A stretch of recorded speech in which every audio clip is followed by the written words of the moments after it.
I'm curious about your human design origin story. Like, what's behind you coming into this field, learning the intricacies of it, uh, Mhm. practicing it? Like, what drove you to this? So, my origin story with human design, it started, I will take you back a little bit into my personal life. I've always felt like there was more to life or this wasn't my life. Mm.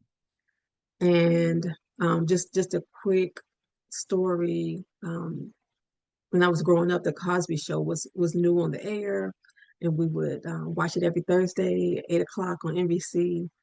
And it was a big to do. And that wasn't my life. That wasn't my reality.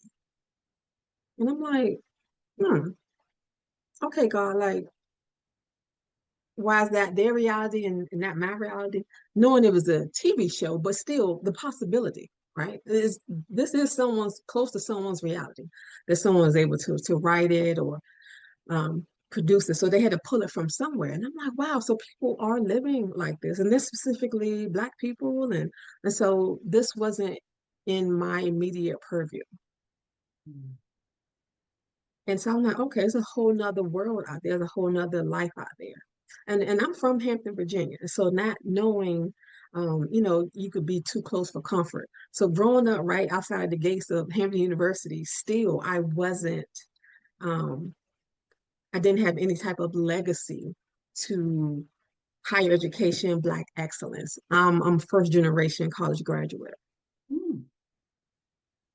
Mm. So my outlook and experiences on life is different from those people like the Cosby Show or people who were inside the gates at Hampton University. And I didn't know it was such a disconnect. And I was like, oh, okay. And I just took it kind of as motivation. Origins and identity, the journey begins. I'm like, well, if it's available to them, it's available to me. Because I know God loves me just as much as He loves them. And I just need to figure out how to position myself. If God gives out blessings, you got to get in the right line. I got to figure out what's the line to get in. So apparently I'm in the wrong line. so so I was first generation college student and graduate. So I had to figure all of that out by myself. I didn't go to Hampton. I went up the street a little bit to Virginia State University in Petersburg, Virginia. And just made it through college. I remember my dad would send me, I think, $25 every 2 weeks, or maybe $25 a week to live off for incidentals. And it was a time. It was quite a time. But I'm just happy to be there. Like I said, first person in my family. And I was going to figure this out. And I did. And so when I went to college, I didn't have a degree picked out. And so I just know I need to go to college to get to this other lifestyle that is available for me. Like, oh, these people have college degrees. So like step one, get a college degree.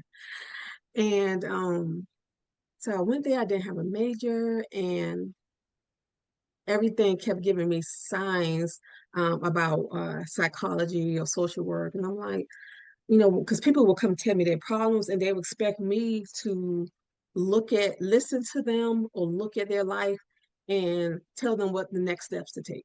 And I'm like, why are these people who are, more stable financially, emotionally, socially, more stable than I am, um, asking me for advice? Like I don't have those experiences. And so I would just say, well, if it were me or the way I see it, and I would just frame it for them. So I looked into psychology and I was like, okay, and philosophy as well. And I was like, well, I don't want to learn it just about one person. So psychology focuses on one person. And I'm like, okay, philosophy, you can't do anything with a philosophy degree unless you get a PhD. I'm not sure if I'm willing to do that. Um, and then I learned about sociology. And I'm like, oh. And so I was like, oh, you could study groups of people at a time and how human behavior and how they interact with one another in different places. Because I've been studying people all my life because I've been trying to figure out why this group of people here I see in front of me every day was different from another group of people up the street and a different group of people on TV. Like I've been self-studying this um, as far as I can remember. And also sociology allowed me to study other things that I had secret interest in that wasn't mainstream. So with my degree in sociology, I finally settled on a degree in sociology at my second or third semester. And so I got to learn about all of the different religions. I really appreciated that. Mhm. And that's one of the reasons why my mindset at the time, I didn't see a direct trajectory for a doctorate, a PhD, because just the word kind of scared me because I'm like, I don't want to be indoctrinated. Mm. Yeah. I like my open mind. I like my options. I internally, inherently know that one way is not the correct way or it's not the only way. So I don't want to be indoctrinated and boxed in. So that kind of um it wasn't attractive to Mhm. me. And so sociology, I got to study all of the major religions and even some lesser known ones. And so I got to get well versed in that. So this is early diversity for me. And my last corporate position was the chief diversity officer. So and sociology laid that foundation for me. And so I got to study different religions, different cultures, astrology, numerology, um, feng shui, um, Hindu chakra systems, the Chinese I Ching. I got to study all of these things, Chinese face reading and palm reading. So I got to study all of these things that other people were interested in, wasn't mainstream, but it spoke directly to me. It called my name. Just very interested in diversity, which a word we use now, but it didn't have the political heaviness that it has now back when I was studying this. So I studied all these things, and now I'm going to fast forward you back. Now I moved to Tokyo in 2018 as a military spouse and started working there um, for the U.S. government. I had already been a government employee. And so I started working with the Army there as a GS-11 and what we were understanding as the social services of the Army. So, so I just used my skill set, and they had an opening for a civilian. I don't have to be a soldier to do this. They wanted a civilian to do it, and I'm like, oh, great, I'm here. Lucky you. They was like, yes, thanks. And so while I was there, of course, I went on to the Japanese culture. Buddhism is big in Japan. They study and follow the teachings of Buddha. Mhm. There are some Christians there, but I was able to get just a real life education. I'm a lifelong learner. I learn something every day. It just has to happen. And um, and so of course I got involved in the local culture and got a chance to not only just read about Buddha's teachings and practicing, but witness other people and just see how it just was throughout their society. Um, how they believe in karma. There are no trash cans on the streets of Tokyo or throughout Japan, um, because they don't put trash outside. They don't eat and walk or eat and drink, or they sit down. Everything is meditation.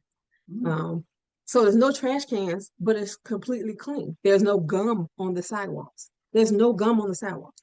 Oh. And Tokyo is the biggest planet. It's the biggest city in the planet. It's what New York City wants to be when it grows up.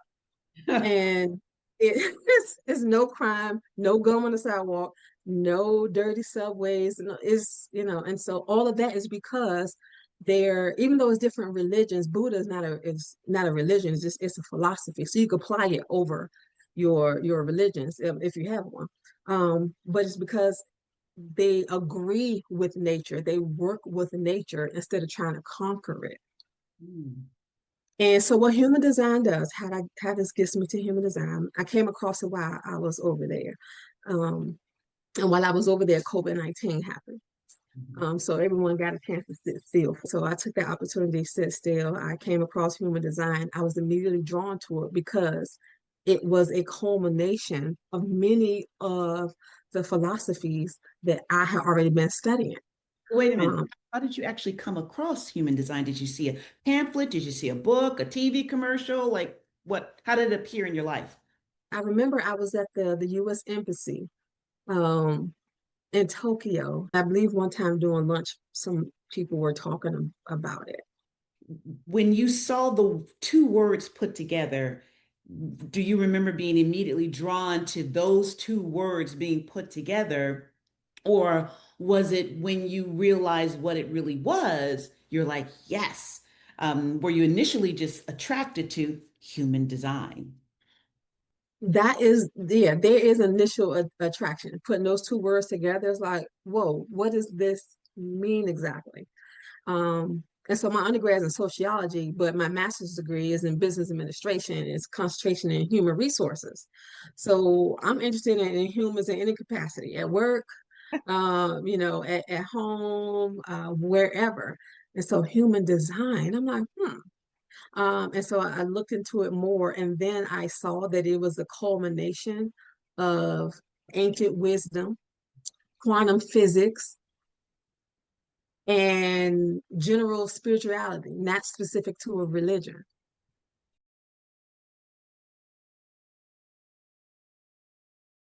I enjoy helping people align who they are naturally. You are allowed and designed to support yourself financially with who you are naturally. You can turn your natural purpose and passion into your profession. You don't have to be two different people Hmm.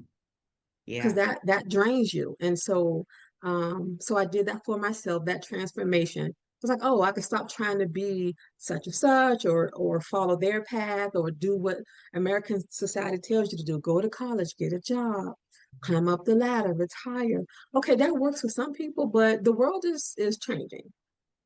And people are hungry for authenticity right now, not only from others, but it needs to start with you. I mean, you need to know who you are and what you bring to the table. Because once you know who you are and what you bring to the table, you understand your value, and then you can get paid for existing, get paid for being who you are. And human design helps me provide a framework to others to be able to do that. Because people say, well, Erica, you're yourself, you're living your life, you're doing what works for you. How do you do that? And what my story is not going to be helpful to them. I mean, I don't mind sharing my origin story, but it's not going to be like that for anybody else. It's not helpful to anybody else. I need to look at where you are and where you want to go. And human design literally helps me map that and guide others. I would say your origin story is extremely important because it helps people hear how valuable this is for you personally and professionally, and to dial into that value for themselves. And when you were sharing your origin stories, did you do your own human design analysis or someone did it for you? Good questions. So initially, someone else did my human design. I got an analysis because I didn't understand the language. Human design is it's just like you're just learning another language, and I'm able to translate the language for other people. So I did seek out someone who already understood the language and could translate it for me. I also went to the official International Human Design School to get official training on the language. This is why I encourage the people who are in my coaching program. So yeah, so I'll be your initial stop. I'm gonna introduce you to yourself, and I'll continue to coach you, however long as you like. But the responsibility is on you. This is if your name was Lisa, this is Lisa's school. Lisa's here to learn about herself. I'm going to say, okay, Lisa, this is you. This is your energy. This is how your energy works. This is how you make decisions best. This is how you communicate best.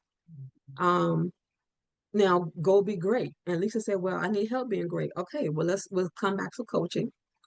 And and you could join my coaching program and I could walk you through life for the next 6 months to a year. I'm happy to walk you through life as things come up. You'll have access to me and I can help you make sense of it or see how to apply that with your using your human design because you want to try something new.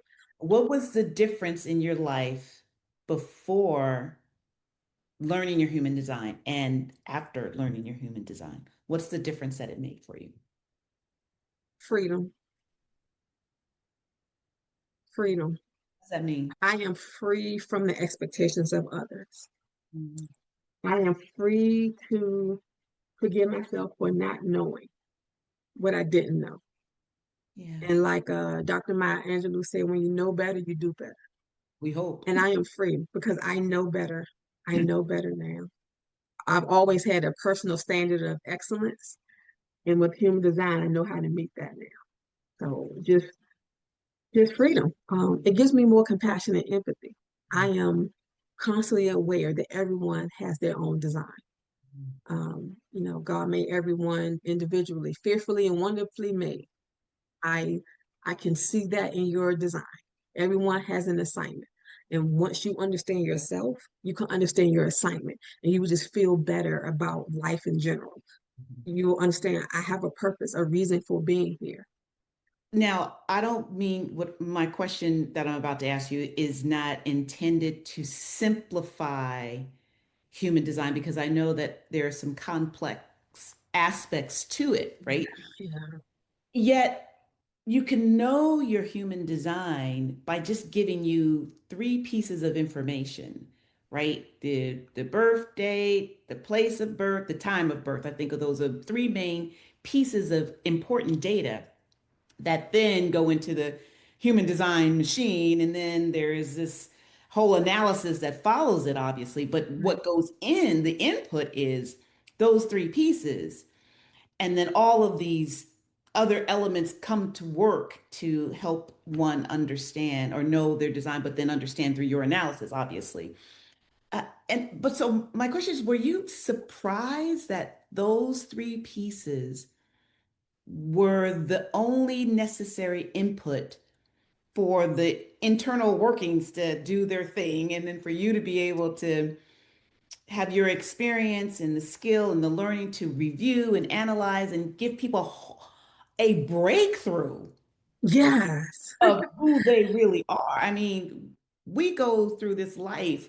Who am I? What is my purpose? Why Yeah. am I here? I mean, people who are older than me still asking themselves that question. That's what made it hit home for me. Um, like I said, I've already been familiar with numerology and astrology. Your birth time, place, and birth date, that gives a snapshot of the sky, the energy that was present at the moment you were born. That energy is forever imprinted on you, just like we all have blood types. And like, oh, okay, you're A, you're B, you're O, and that means your blood is going to behave a certain type of way. It doesn't matter what you have for breakfast, what you have for dinner, if you're sleep deprived, your blood type A, this is what happens. So Mhm. human design is that. So it's a typing, okay, you're a manifestor type, you're a generator type, you're a projector type, you're a reflector type. And then that gives me more information about how you experience the world and how other people experience you. So the simplicity of that is what solidified it for me, knowing that it's objective. Mhm. And in my professional life, I've been subjected to and had to subject other people to these professional personality tests. I mean, which are great. So you have, your personality test that says you were blue, you're green, or you were EFMT, or just all the types of things. And I've been through them all as a professional, whatever was being implemented where I was working at the time. And it was like, okay, great. I got a stamp. Great. I got a new label to carry around. Now what? There was never a follow up. I Mhm. don't know. You're blue and he's green, so just letting you know. Okay, thank you. Like, how's that gonna help us in the meetings? Like, he's still gonna overtalk me in the meetings. And the first step is giving you a type, but the second step is the strategy. Mhm. Yeah. Second, that's the immediately individual strategy this is how you best communicate with other people. This is how you best interact with people. Are you designed to be assertive or you're designed to be receptive? Mm-hmm. I want to ask you I want to go personal for a moment. Were you raised with any particular religion? Um, so Christianity, we did Christian things, like we went to church, not regularly, but we went to church on Easter and Christmas. I feel like if you were deep, correct me if I'm wrong. I have a perspective here Yes, okay. that if you were very deep in Christian religion, okay, like Bible thumping, church every Sunday and Sunday school and then midweek prayer and so forth, like really into it, I think you would be a bit closed to human design because of all of the elements that are in it that Christianity, or Christians, I should say, reject, like the whole astrology part. No, no, no. The whole Buddha part. No, no, no, no. So, what do you think about my perspective that you might not have gone that human design route? I can appreciate that, and when I see it in others and watching others, um, I recognize their struggle, their pull, um, and I don't know, my heart breaks for them because they can't be full, whole themselves, their authentic selves. Hmm. Um, they weren't raised with that option. And not just religion. This is just society. We teach this in school. We homogenize people to only do it this way.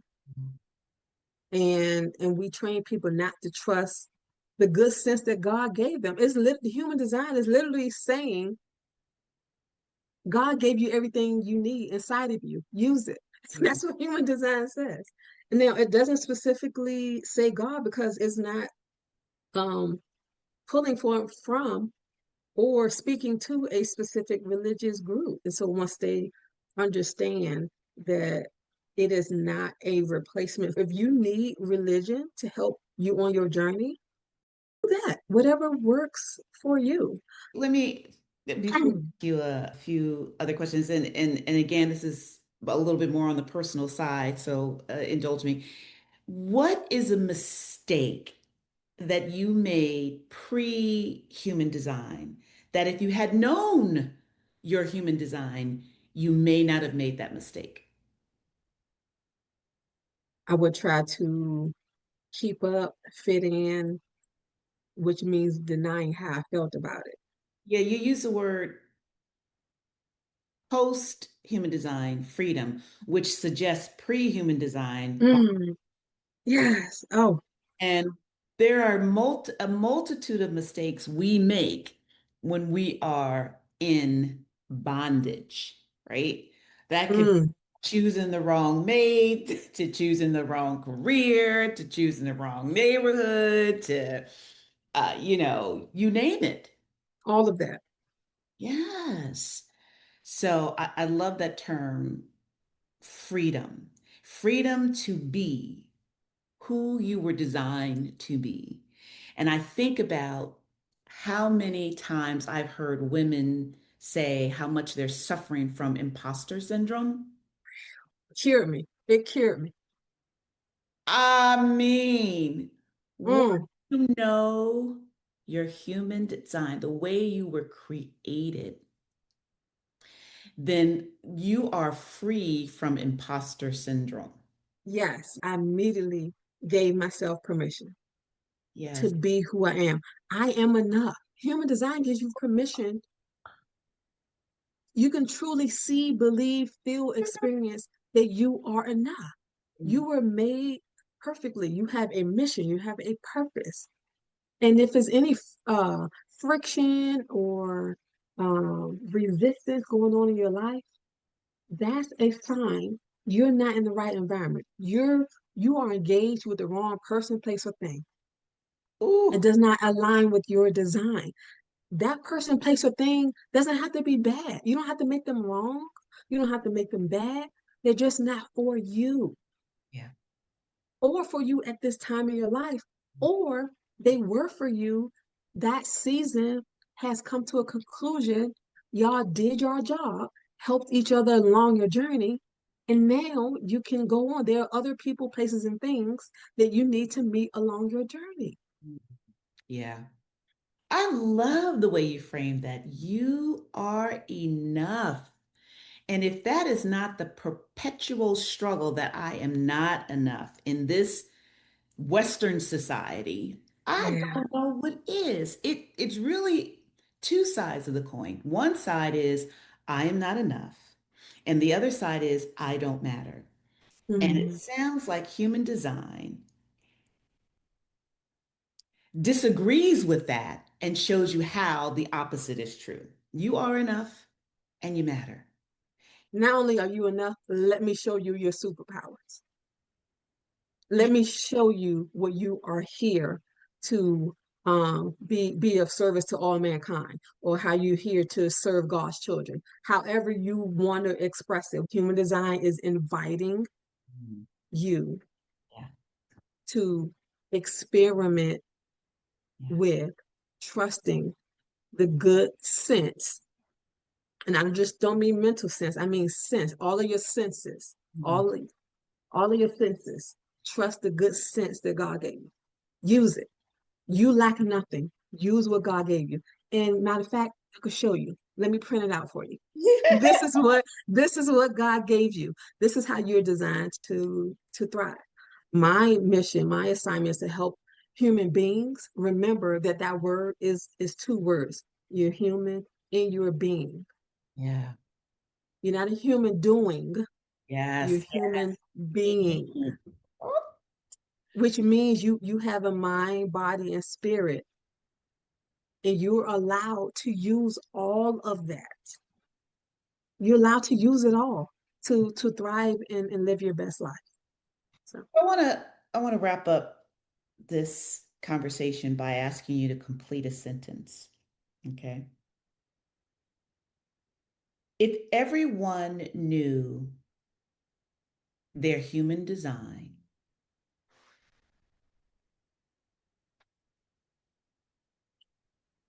heaven on earth, everyone will understand where they belong. The sense of belonging that we've been fighting for, all of that will be resolved immediately, because no one will be trying to be someone they're not. this has been a great insight into your origin story, how you got yourself into this human design world. And it's also clear why you stay in it too, like Yeah. why you Oh. remain in the human design space. For you, it sounds like not only intellectually stimulating because you love Mhm. learning and all the aspects of it, but you're also making a difference. When people sit before you, as I have, you are opening their world to something they probably never knew existed, answering so many questions, especially the who am I? Why am I here? Why do I keep struggling? Why do I keep making the same doggone mistake over and over, bumping my head against the wall? Answering those questions, and I would say, giving people freedom, which is the very thing you got from this.